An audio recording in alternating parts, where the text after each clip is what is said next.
Commonly asked question we get at LightingShrink is, what sizes do I use to make my connections? This is the blue size. Blue typically connects 12 gauge to your lighting fixtures. So for example, here's your power source coming in. Here's your power source going to the next group of fixtures.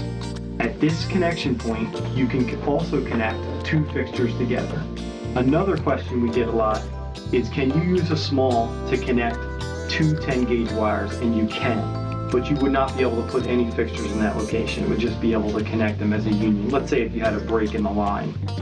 So basically how we connect a small is, we grab our two groups of wires together. I like to twist the ends so it makes a little bit of a point. So as I put the tip of the connector in together, I like to spin them as well. You just want to make sure that all the strands are in the tip of the wire, and if you start to roll it in your hands, you can see it gathers them up a little bit faster.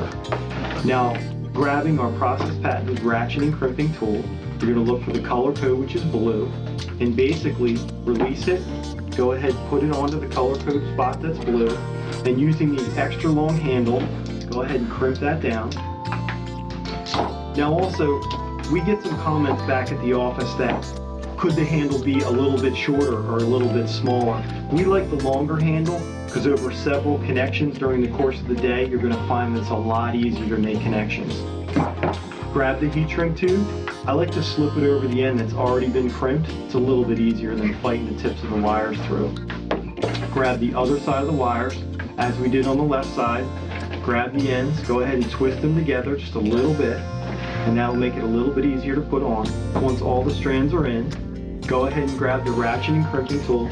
Now again, we recommend the ratcheting crimping tool because it allows the person that's the first day on your crew to make the same reliably tight connection as the person that's made hundreds, if not thousands of connections. And you can see that it's super tight now. Slide the heat shrink over. The commonly asked question we get is it okay to have some exposed copper strands? It is. Because of the adhesive lining inside the tube, it acts as a gasket and a sealer. Really, the outer jacket is more for abrasion. The inner lined proven adhesive that we have basically is your gasket and waterproofing material. We also have a heavier jacket on the outside of LightingShrink, and that allows you to use a hotter MAP gas, which heats a little bit faster. So I just gently start to heat it up, working it back and forth.